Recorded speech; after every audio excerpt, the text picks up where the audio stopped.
저는 이 얘기는 좀 했으면 좋겠어요. 바운더리에 대한 얘기. 그거는 좀 남녀를 떠나서 굉장히 좀 공감되는 얘기였거든요. 챕터 8이 이제 너의 에너지를 아껴라라는 제목인데요. 여기 보면 바운더리라는 내용이 나옵니다. 네. 그래서 이제 사람과 사람들 관계 사이에서 나를 좀 지킬 수 있는 어떤 경계선을 좀 명확하게 해야 된다. 이제 여기에서 이제 간단한 바운더리부터 시작하기라는 내용이 있는데 이게 요 부분을 읽어드리면 이게 무슨 말인가 좀 확 와닿으실 것 같거든요. 네. 일단 작가가 얘기하는 건 첫 번째가 싫다고 말하기. 누군가 당신을 불편하게 한다면 불편하다고 확실하게 얘기하기. 그리고 혼자만의 시간이 필요할 땐 혼자만의 시간을 가지고 이에 대해서 굳이 해명하지 않기. 다른 사람에게 일을 나눠주고 다른 사람의 도움을 기꺼이 받기. 누군가 당신의 행동이나 말을 지적할 때 사과하지 말고 그저 고마워요라고 말하기. 뭐 이런 것들이 이제 나 자신의 어떤 바운더리를 세우는 것이라고 말을 하고 있습니다. 네. 그래서 뭐 연애할 때 보면 네. 친구들끼리 보면 야, 너 연애하면은 사라지잖아 이런 친구들 있잖아요. 뭔지 알죠? 남자든 여자든 연애만 하면 사라지는 애들 있어요. 그러면은 친구와의 관계까지 다 좀 없어질 정도로 그 사람한테 너무 올인하는 거죠. 그래서 정말 일거수일투족을 싹 다 나누고 그런 것들이 뭐 잠깐 사랑에 엄청 왜 빠질 때는 좀 앞에 좀 할 수 있지만 그게 너무 이어지면 사회생활도 해야 되고 일도 해야 되는데 그게 방해받을 만큼 혹은 다 내주는 거예요. 다 자기 자신, 시간, 뭐 그다음에 여력 같은 것들을 다 그 사람한테 바치는 거죠. 바운더리 없이. 네. 매력이 없기도 하고 그렇게 하면 상대방이 좀 질릴 수도 있지만 무엇보다 나를 지킬 수 없다라는 거. 그래서 네. 아니 나 지금 업무적으로 내일 당신 중요한 일이 있어도 나는 못 가. 미안한데 못 가. 혹은 다른 날로 할 수 없을까? 이런 식으로 얘기를 할 수 있어야 되는데 네가 그걸 한다면 중요한 날이니까 내가 가야지. 그러고 자기 거 다 취소하고 가는 거예요. 그런 식으로 좀 자신의 바운더리를 지키지 못하면 안 된다. 그래서 여기 일러스트와 함께 나오는 그 글이 그놈 사람 만들려고 쏟아붓던 에너지를 당장 너에게 쏟아부으렴. 상상해봐. 미래의 내가 어떤 사람이 되어 있을지. 이런 말을 하는데 진짜 제가 좀 많이 키웠던 것 같아요. 사람을 많이 만들었다. 그런데 이제 그런 시간들 뭐 쏟은 거 후회는 하지 않지만 네. 누군가에게 정성을 쏟을 수도 있죠. 근데 좀 자존심까지 다 내주고 이런 순간은 또 있지 않았을까? 그런 것까지는 안 해도 되지 않았던 순간도 있었던 것 같다. 그런 생각이 들어요. 네. 근데 그거는 사실은 뭐 남자건 여자건 떠나서요. 한 사람한테 너무 이렇게 푹 빠져가지고 내가 너무 그 사람을 좋아해서 간이건 쓸개건 다 내주고 싶은 감정을 느낄 수도 있잖아. 그게 그래서 뭐 내가 그 사람한테 모든 걸 맞춰주고 로사님이 말씀하신 대로 내가 모든 걸 헌신하고 내주고 키워주고 네. 배려하고 일방적으로 맞춰주고 그래도 그게 되게 기쁨일 수도 있잖아요. 아니에요. 아니야? 네. 그러니까 그게 진짜 내가 기계나 로봇이면 가능한데 네. 이게 에너지잖아요. 여기 써 있지만 지쳐요. 그거는 네. 자신을 위하는 것일 수 있어요. 그렇죠. 그 사람을 위하는 게 아닐 수 있어요. 그렇게 헌신하는 나를 사랑하는 것일 수 있어요. 라고 생각해요. 저는. 그래요. 네.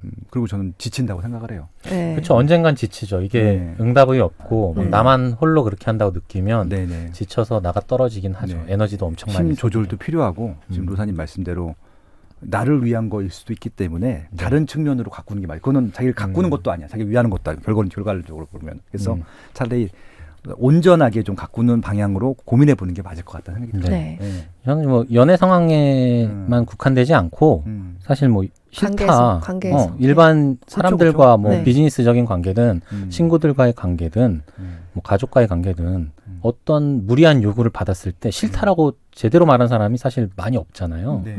근데 그런 조언에도 그런 상황에 놓여 있는 사람들한테도 굉장히 좋은 조언 아닌가? 네. 분명하게 싫은 건 싫다. 네 말이 불편하면 저는 그런 말은 좀 되게 불편한데요. 그런 말씀 안 해줬으면 좋겠는데요. 라고 이렇게 말을 정확하게 하는 게 되게 중요한 것 같아요. 그렇죠. 네. 이게 그러니까 여자 남자 문제가 아니라 예. 남자들도 직장에서 이런 일들 얼마나 얼마나 있어요. 많아요. 네, 싫다는 얘기 못 하고 위에서 강압적으로 시키게 되면은 싫다는 얘기를 못 하거든요.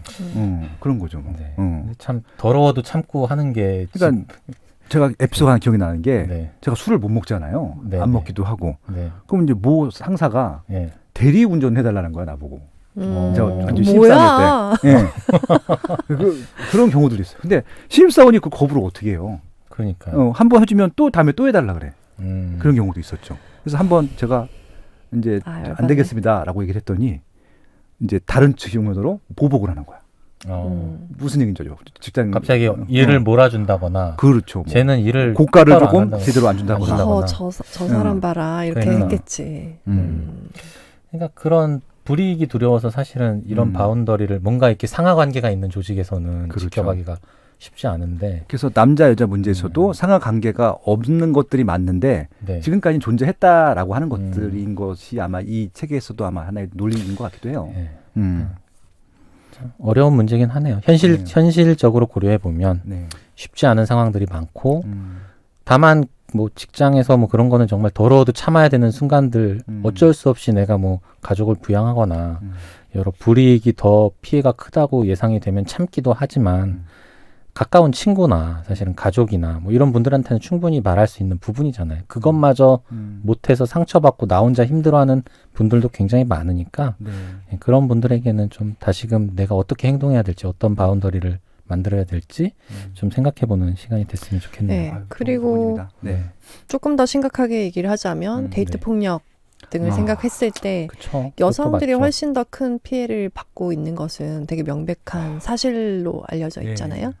그래서 좀 애초에 초기부터 바운더리를 좀 잘 세우지 않으면 끌려가거나 내 너무 신상이나 이런 것들을 공유했기 때문에 위험해지잖아요. 그래서 좀 처음 친해질 때부터 바운더리 없이 너무 이 사람이 처음에 마음에 들어서 좀 경계 없이 대하다 보면 더 위험에 빠질 수 있을 것 같아요. 그래서 내가 노라고 거절했을 때 이 사람들이 참지 못해 한다거나 그런 것들에 대해서 좀 바운더리가 있어야 좀 더 나를 보호할 수 있는 것 같아요. 그러니까 그런 내가 말을 했을 때 거절의 말을 했을 때 네. 상대방이 어떤 반응을 보이는지 보면 어떤 사람인지 대략의 판단이 되니까 그런 네. 기준점을 가지고 상대방을 좀 더 관계를 이어갈지 아니면 빠르게 손절을 할지 네, 그런 그래서 판단하는 기준으로도 쓸 수 있을 것 같아요. 네, 그래서 이런 가스라이팅 같은 경우도 나의 판단의 바운더리를 흐려뜨리는 사람이 있는 거죠. 그런 것들도 내가 좀 정신을 차리고 이 사람이 아이 너는 원래 착한 애잖아. 내 말 좀 들어주면 안 되냐? 뭐 이렇게 하면 아야 뭐 힘든데 좀 해주면 안 될까? 뭐, 너 그거 네가 생각한 거 잘못된 거야. 내가 알려줄게. 이렇게 해봐. 남들도 다 그래. 너만 유독 그런 식으로 살살 친구랑 얘기해 보면 아 이렇게 막 깨달을 때가 있어요. 아 가스라이팅이었구나. 또 너 나만한 사람 없다? 가스라이팅이야. 그러니까 이게 예뻐요를 그러니까 내가 왜 해야 되냐고요 이렇게 얘기할 수 있는 그런 의미가 되는 거죠. 그러니까 이게 그렇게 노라고 자신 있게 얘기할 수 있는 좀 그런 좀 본인들도 훈련이 필요할 것 같아요. 네. 착한 사람일수록 특히. 근데 참 잘 안 돼. 사실 그렇게 말하는 저도 다 착하잖아 지금. 잘 안 돼서 그래서 되게 개인적으로 막 손해보고 있다고 느끼면서도 참고 남들한테 맞춰준 적이 되게 많았던 것 같아요. 맞아요. 돌이켜보면. 근데 지금은 그나마 좀 싫은 건 싫다, 그쵸. 아닌 건 아니다라고 말할 수 있는데 그런 상황에 좀 놓여 있기 때문인 것 같고 제가 만약에 뭐 직장 생활을 하고 저 혼자 외벌이하고 막 있고 그런 상황에서 애도 있고 그러면 함부로 그렇게 말 못하죠. 사실은. 솔직하게 대답하기 어렵죠. 그러니까 그런 상황에 놓여진 분들은 참 어떻게 해야 될지 답답한 면이 있을 것 같긴 한데 네, 그래서 너무 이렇게 끌려다니지 말고 내 에너지를 화폐처럼 생각하라고 저자는 조언을 하고 있거든요. 네. 그래서 우리가 왜 주의력도 소진되는 핸드폰 배터리와 같은 것이다 이런 얘기를 하잖아요. 그런 것처럼 나의 에너지를 좀 더 나에게 집중하고 내 성장을 일단 하자. 네. 그러고 나서 좀 보자. 우리 좀 여성들은 그런 게 많이 필요하다. 네. 그런 얘기를 많이 해주시고 계세요. 네. 이런 거 체크해 보면 좋을 것 같아요. 여기 책에 써 있는 내용인데요. 네. 네. 매일 스스로에게 체크해야 할 것들. 지금 내가 좋아서 가는 거 맞지? 가야 하기 때문에 가는 거 아니지? 이런 것을 한번 질문해 보면 좋을 것 같고요. 또 지금 나에게 이 친구를 도와줄 힘과 여유가 있는 거 맞아? 남에게 해준 충고 스스로도 지키고 있는 거 맞지? 이런 질문도 찔리는 던져보시고 데도 이거. 만약에 이번 주 네. 내가 나에게 딱 하나만 줄 수 있다면 뭘 줄 거지? 내가 지금 미루고 있는 게 뭐지? 이런 질문들을 좀 스스로에게 던지면서 체크를 해보라고 합니다. 질문이 더 있는데 되게 좋네요. 이 질문은 정말 나에게 미리 하면 되게 좋을 것 같아요. 사람들이 내 정체성을 존중하고 있니? 뭐 이런. 책을 통해서 더 많은 질문들 읽어보시면 좋을 것 같고요. 그런 네. 하도 던져주는 거 되게 좋았던 것 같아요. 그래서 이 플로렌스 기분 작가님이 내가 왜 예뻐야 되냐고요 라는 이 책을 쓰시면서 좀 자신을 재발견한 것 같아요. 그래서 백인이고 날씬하고 비교적 예쁘게 태어난 나여서 좀 예쁨의 화폐를 활용하고 싶어 하고 또 사람들에게 에너지를 다 쏟았었고 또 어떤 뭐 성적인 사건에서 생존자이기도 했고 그랬던 과거의 자신에 대해서 이런 공부들을 그리고 눈뜸을 통해서 많은 것들을 깨달아온 이야기를 이 책에 다 담으셨고요. 그래서 스스로에게 나는 더 대우받을 자격이 있어 라고 말하는 순간 비로소 새로운 사람이 태어난다 라고 얘기를 했거든요. 좀 사회적 인식에 갇히고 그 틀에 맞추려고 했던 나 자신을 좀 자각하게 되는 계기에 대해서 얘기를 많이 하신 것 같아요. 물론 좀 불편해지는 게 많았지만 그런 것들은 내가 더 깨어 있기 때문이라고 생각한다. 그래서 그런 부분을 좀 두려워하지 말고 여러분도 좀 같이 깨어나고 내가 원하는 것이 내가 원하는 게 맞는가? 그런 것들을 다시 한번 생각해 봤으면 좋겠다라고 얘기를 하시거든요. 저희에게 오늘 이 책을 선택한 것이 사실 쉬운 결정은 아니었지만 여러분에게 좀 오해 없이 이 책의 진심이 전달이 됐으면 좋겠고요. 그리고 다른 좀 사회적 불균형이나 저희가 돈 버는 책들을 많이 다뤘지만 좀 그런 부분에 대해서도 좀 많은 관심을 가지고 여러 방면으로 공부를 해야 될 것 같다는 생각을 했습니다. 네. 그래서 여러분이 여러분 모습 그대로를 인정하고 사랑하고 내 자신의 에너지를 나를 위해서 많이 사용하면서 새해 더 발전되고 나를 더 사랑하는 나로 태어나셨으면 좋겠습니다. 네. 오늘 방송은 여기까지 할게요. 감사합니다. 감사합니다. 네. 에너지를 많이 쏟읍시다. 우리 자신들한테. 네.